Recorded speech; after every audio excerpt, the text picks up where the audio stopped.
Cut works కటింగ్లో చిన్న tips అయితే చెప్తాను. వీడియోని ఎక్కడ స్కిప్ చేయకుండా చూడండి. నెక్ విడ్త్ 3 ఇంచెస్, అలాగే నెక్ డీప్ 8.5 ఇంచ్ తీసుకున్నాను. Neck down side width 3.5 inch తీసుకొని ఒక బాక్స్ లాగా అయితే డ్రా చేసుకొని యూ షేప్ అయితే ఇచ్చాను. ఒక హాఫ్ ఇంచ్ ముందుకి ఇలాగా వీడియోలో చూపిస్తున్నట్లుగా మార్కింగ్ చేసుకొని ఇక్కడ కూడా యూ షేప్ అన్నది ఇవ్వండి. ఒక 1 ఇంచ్ విడ్త్ ఉండేలాగా ఇలాగా ఒక కట్ వర్క్ షేప్ని అయితే రెడీ చేసి పెట్టుకోండి. ఇక్కడ వీడియోలో చూపిస్తున్నట్లుగా ఈ షేప్ని ఇలా డ్రా చేసిన తర్వాత చిన్న గీతలాగా అయితే రావాలి మనకి. ఈ గీత రావడం వల్ల ఏమవుతుందంటే మనకి షేప్ అన్నది నీట్గా కట్ వర్క్ షేపు నీట్గా తిరుగుతుంది.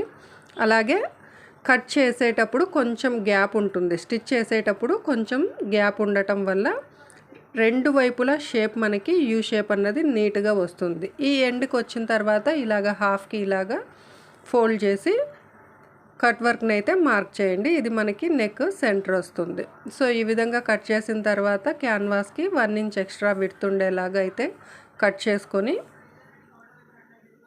1 ఇంచ్ ఎక్స్ట్రా విడ్త్ తోటి ఈ విధంగా గీసుకున్న తర్వాత ఫస్ట్ మనం డైరెక్ట్గా నెక్ కట్ చేయొద్దు, ఈ విడ్త్ని కట్ చేసుకోండి. ఇప్పుడు పట్టుకోవడానికి వీలుగా ఉంటుంది. ఇది షోల్డర్ మార్కింగ్ అనమాట. ఈ షోల్డర్కి కటింగ్ వేసిన తర్వాత కత్తెరని ఇలా పైకి లేపకోకూడదు. మనము కట్ వర్క్ షేప్ ఎప్పుడైనా కట్ చేసేటప్పుడు కత్తెరని పైకి లేపనేకూడదు అనమాట. ఆ మూలకి వెళ్ళినప్పుడు అలా కటింగ్ వెళ్ళేసి మళ్ళీ అలాగా టర్న్ అవ్వాలి. సో ఈ విధంగా కట్ చేసుకుంటే మనకి కట్ వర్క్ షేప్ అన్నది ఫినిషింగ్ నీట్గా వస్తుంది. అండ్ స్టిచ్ చేసేటప్పుడు కొంచెం నిదానంగా కుట్టండి. షేపు ఎవరికైనా సరే చాలా పక్కాగా వస్తుంది. Thank you all for watching.